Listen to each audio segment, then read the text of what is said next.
আউযু বিল্লাহি মিনাশ শাইতানির রাজিম। বিসমিল্লাহির রহমানির রহিম। ওয়া মান আহসানু ক্বাওলাম মিম্মান দাআ ইলাল্লাহি ওয়া আমিলা সলিহান ওয়া ক্বালা ইন্নানি মিনাল মুসলিমিন। রাব্বি ইশরাহ লি সাদরি ওয়া ইয়াসসির লি আমরি ওয়াহলুল উকদাতাম মিন লিসানি ইয়াফকাহু কাওলি। সবাইকে স্বাগত জানাই ইসলামিক সম্ভাষণে।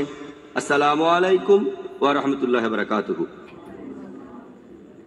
আল্লাহর দয়া, শান্তি ও রহমত আপনাদের সবার উপর বর্ষিত হোক। আপনারা ইসলাম ও কম্পারেটিভ রিলিজিয়নের উপরে যে কোনো প্রশ্ন করতে পারেন। হ্যাঁ ভাই বলেন। আমি একজন হিন্দু।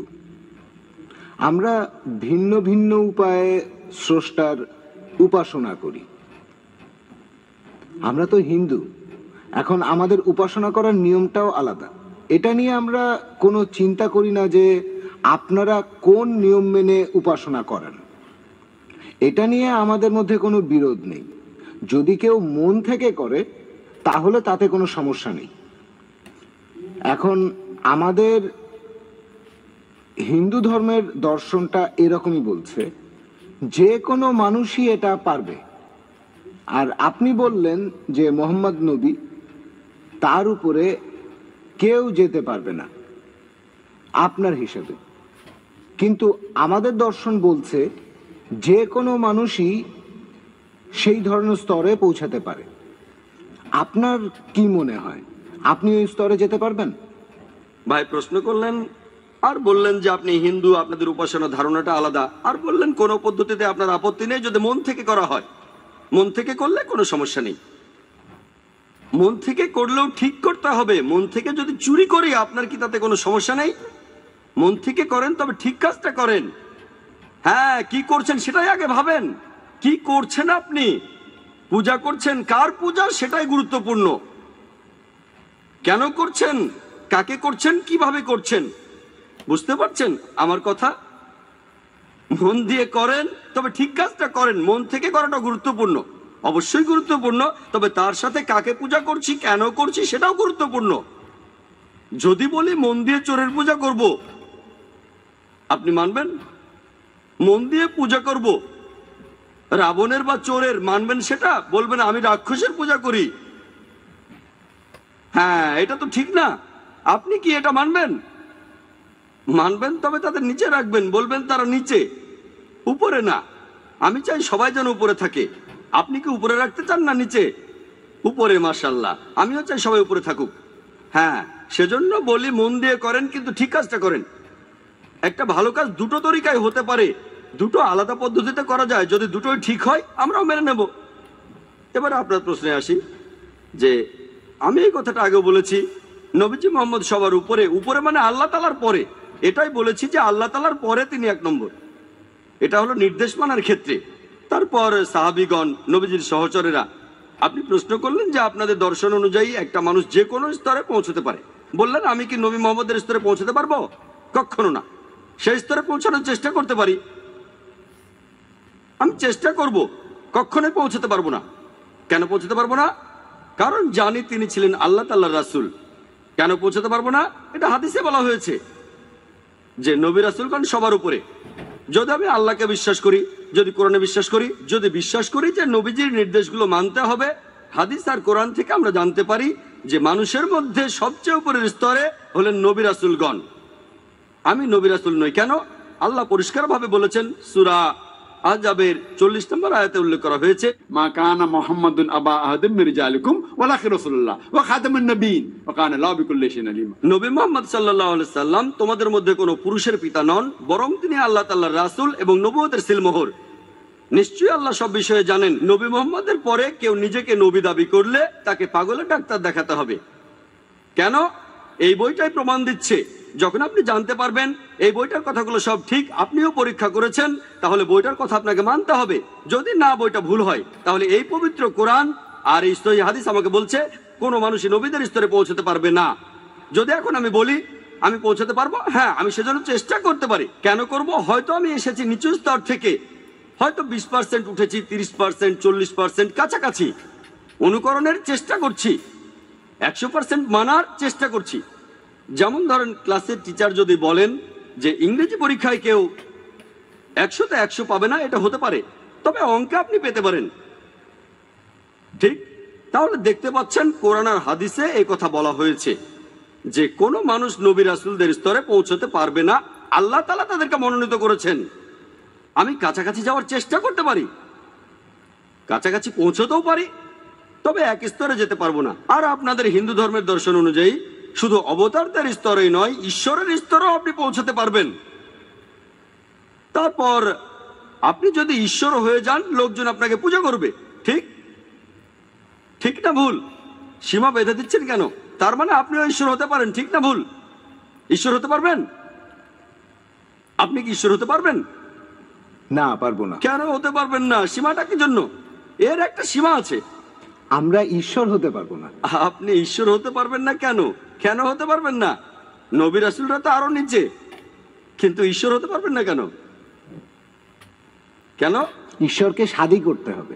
খোদার শাদী করতে হবে। ও শাদী হয়ে গেছে? হ্যাঁ। খোদার শাদী করার প্রয়োজন হয় বাচ্চা কাচ্চা হওয়ার জন্য?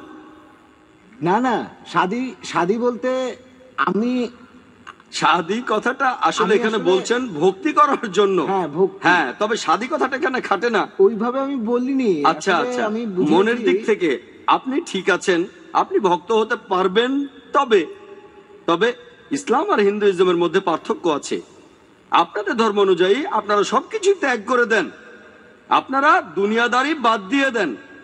ইসলাম ধর্মে দুনিয়াদারিও দিনের ভেতরে পড়ে। যতক্ষণ আপনি বিয়ে না করছেন ততক্ষণ ভালো মুসলিম হতে পারবেন না। দুনিয়াদারি সামলান। আপনারা হিন্দু ধর্মে কি করছেন? সবকিছু ছেড়ে দিচ্ছেন। ছেড়ে দেবেন না, একসাথে করাটাই হচ্ছে পরীক্ষা। আমি যদি বলি যে আমি স্কুলে অন্য কোনো সাবজেক্ট পড়বো না, শুধু অঙ্কই করে যাব, বিজ্ঞান পড়বো না, ইতিহাস পড়বো না, ভূগোল পড়বো না, বাংলা পড়বো না, শুধু অঙ্কই পড়বো, তাহলে তো আমি ফেল করবো। হয়তো অঙ্কে আমি বিশেষজ্ঞ হয়ে যেতে পারবো, কিন্তু ইতিহাসে অন্তত পাস তো করতে হবে 33 নম্বর পেয়ে, বিজ্ঞানে কমপক্ষে 33 নম্বর তো পেতে হবে। তাহলে বাকি সাবজেক্টগুলোতে কমপক্ষে 33 নম্বর পেতে হবে। যখন আমি মেডিকেল কলেজে পড়ছিলাম, এমবিবিএস করছিলাম, সেখানে স্পেশালাইজ করেছি। এরপরে দেখবেন এমবিবিএস এর পরে এমডি, তারপরে হার্টের উপরে বিশেষজ্ঞ ডিএম, হার্টের উপরে বিশেষজ্ঞ হচ্ছি। ব্রেন সম্পর্কেও তো কিছু জানতে হবে। যদি ব্রেনের সম্পর্কে কিছু না জানি তাহলে হার্টের চিকিৎসা করব কিভাবে? আমি হার্টের চিকিৎসা করতে গেলে তো ব্রেন সম্পর্কেও কিছুটা জানতে হবে, তাই না? ইসলাম ধর্ম এমন কিছু যুক্তি আছে। আমি এখন একজন ফুল টাইম দায়ী। এখন যদি আমি বলি দায়ী হওয়ার জন্য কখনো শাদী করব না, ঈশ্বরের সঙ্গে আমি শাদীর কথা বলছি না, কোনো মহিলার সাথে শাদী করব না, বাচ্চা কাচ্চা নেব না, আমি কিছুই করব না, শুধু দাওয়াই দেব, এটাও ঠিক না। দাওয়া দেবেন, তবে এটা ফরজ যে আপনি ভালো স্বামী হবেন, একজন ভালো বাবা হবেন, একজন ভালো ছেলে হবেন। সবচেয়ে সেরা সন্তানটা হতে বলছি না, অন্তত 33 নম্বর পেয়ে পাস তো করেন। ঠিক আছে, আমি সবচেয়ে ভালো স্বামী হতে বলছি না, অন্তত 33 নম্বর পেয়ে পাসটা করে ফেলেন। বুঝলেন? আমি খুব ভালো বাবা নই, অন্তত 33 নম্বর তো পান। দাওয়ার উপরে বিশেষজ্ঞ। আপনি দেখবেন যে ইসলামে আমরা ভগবানের স্তরে যেতে পারবো না। কেন? কারণ ভগবান হতে আমরা পারবো না। আমরা মানি যে ভগবান তো মানুষই নন, তাই যেতে পারবো না। নবী রাসূলগণ মানুষ, তবে আল্লাহ তাআলা তাদেরকে মনোনীত করেছেন বিভিন্ন জাতির মানুষকে পথ দেখানোর জন্য। তারা সবাই আল্লাহর মনোনীত, তবে তারা মানুষ, ভগবান নন। আমরা তাদের পূজা করব না, তাদের পূজা করব না, তাদের ইবাদত করব না, তাদেরকে সম্মান করব, তাদের কথাগুলো মেনে চলবো। এই হলো পার্থক্য। আমাকে মাফ করবেন। আপনি শাদীর কথা বললেন, ভক্তির কথা বললেন। দেবদাসীদের নাম শুনেছেন? দেবদাসী? হ্যাঁ, আমি শুনেছি। দেবদাসীরা কি করে? দেবদাসীদের শাদী হয় দেবতার সাথে। ঠিক? তারা যায় কার সাথে? হিমালয়ে যায়। সন্ন্যাসীরা যায়, দেখেন এগুলো পরিসংখ্যান। সন্ন্যাসীরা হিমালয়ে যায় তপস্যা করার জন্য। কার তপস্যা? ভগবানের। তাদের পিছনে থাকে দেবদাসীরা। কারণটা কি? এই নিয়মটা একসময় ঠিকই বদলে যাবে। ঠিক আছে, কিন্তু এই দেবদাসীরা শাদী করে ভগবানকে, কিন্তু যায় সন্ন্যাসীদের সাথে। কি জন্য? এজন্যই আল্লাহ তাআলা বলেছেন সূরা রুমের 21 নম্বর আয়াতে, এখানে বলা হয়েছে যে আমি পুরুষ ও নারীর মধ্যে সৃষ্টি করেছি পারস্পরিক ভালোবাসা। যদি আপনি কোনো মহিলাকে দেখেন, আপনার যৌন প্রবৃত্তি কিছুটা হলেও সাড়া দেবে। যদি কিছু না হয় তাহলে ডাক্তারের কাছে যেতে হবে। যদি বলেন আমি মেয়েদের দেখি, সুন্দর সুন্দর মেয়ে, আমার কিছুই হয় না, তাহলে সমস্যা আছে। এজন্যই এসেছে হিজাব। পবিত্র কোরআনে সূরা আহজাবের 59 নম্বর আয়াতে উল্লেখ করা হয়েছে, হে নবী, তোমার স্ত্রীদের বলো, তোমার কন্যাদের বলো, আর মুমিন নারীদেরকে যখন তারা বাইরে যাবে তখন যেন চাদর পরে, যাতে করে তাদের চেনা যায়, আর এতে করে তাদের উত্ত্যক্ত করা হবে না। তাহলে পবিত্র কোরআন বলছে যদি মহিলারা বাইরে যায় তারা যেন চাদর পরে, হিজাবের ভেতর থাকে, পুরো শরীর ঢাকা থাকে, সির্ফ মুখ আর হাত দেখা যেতে পারে। বাইবেলেও কথা লেখা আছে, পড়ে দেখেন, বাইবেলেও আছে যে মাথা ঢেকে রাখো। হতে পারে যে ডেভিড ভাই তার স্ত্রীকে বলবেন যে বাইবেলে তোমাদের মাথা ঢেকে রাখতে বলেছে, হয়তো এই কথা বলবেন তার বোনকে বা তার মাকে যে আমি জানতে পারলাম তোমাদের ভদ্র পোশাক পরা উচিত মাদার মেরির মতো। হয়তো ওনার বোনকে বলবেন আগামীকাল বা আজকে, অথবা তার মাকে, আর তিনি বিবাহিত হয়ে থাকলেও ভালো, তার স্ত্রীকেও বলবেন যে দেখো এই কথাটা বাইবেলে লেখা আছে। ভদ্রতা বেদেও একই কথা আছে। বেদ পড়েছেন ভাই? ঋগ্বেদে আছে, ব্রহ্মা তোমাদের সৃষ্টি করেছেন নারী হিসেবে, অতএব দৃষ্টি নিচু করো আর মাথা ঢেকে রাখো, মাথায় কাপড় দাও। আপনাদের বেদে লেখা আছে। তাহলে বেদেও কথা লেখা আছে যে মহিলারা তারা তাদের মাথা ঢেকে রাখবে, তারা দৃষ্টি নিচু করবে। আমার ভিডিও ক্যাসেটে আছে সিমিলারিটিজ বিটুইন হিন্দুইজম এন্ড ইসলাম, এটা দেখেছেন? আচ্ছা, দয়া করে ওনাকে একটা ভিসিডি দেবেন, সিমিলারিটিজ বিটুইন হিন্দুইজম এন্ড ইসলাম, এই ভিডিওটা। আর খ্রিস্টান ধর্ম সম্পর্কে যা বলেছি সেটার উপরে আরো 3-4 ঘন্টা বলে যেতে পারবো। সাদৃশ্য, আমরা সাদৃশ্য নিয়ে বলবো, পার্থক্যগুলো এখন ভুলে যাব। দেখেন ভাই, আপনারা দুজনেই পবিত্র কোরআনে সূরা ইমরানের 64 নম্বর আয়াতে বলা হয়েছে, তাআলা ইলা কালিমাতিন সাওয়াইম বাইনানা ওয়া বাইনাকুম, এসো সেই কথাই যাহা আমাদের ও তোমাদের মধ্যে এক। দেখেন, কোনো তর্ক করছি না।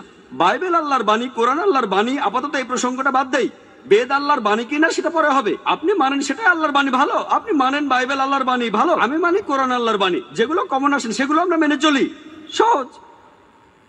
যেগুলো আলাদা সেগুলো নিয়ে পরে কথা বলবো। যেটা কমন সেটা দেখেন। বাইবেল বলছে ঈশ্বর একজন, বেদ বলছে ঈশ্বর একজন, কোরআন বলছে ঈশ্বর একজন, তাহলে ঈশ্বর একজন।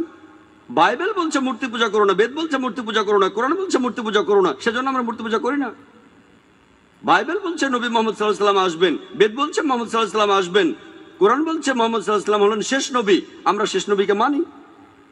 বাইবেল বলছে যে মহিলারা ভদ্রতার সাথে পোশাক পরবে, তাদের মাথা ঢাকবে, বেদে কথা বলছে, কোরআনে কথা বলছে মহিলারা ভদ্রভাবে থাকবে। বাইবেল বলছে মদ খেও না, বেদ বলছে মদ খেও না, কোরআন বলছে মদ খেও না, আমরা মদ খাবো না। বাইবেল বলছে শুকর খেও না, মনুস্মৃতিতে লেখা আছে শুকরের মাংস খেও না, শুকরের মাংস খাবো না। তাহলে আসেন যেগুলো কমন অন্তত সেগুলো মেনে চলি, পার্থক্যগুলো নিয়ে পরে কথা বলবো। আমাদের মধ্যে যেগুলো কমন অন্তত সেগুলো মেনে চলেন মন থেকে।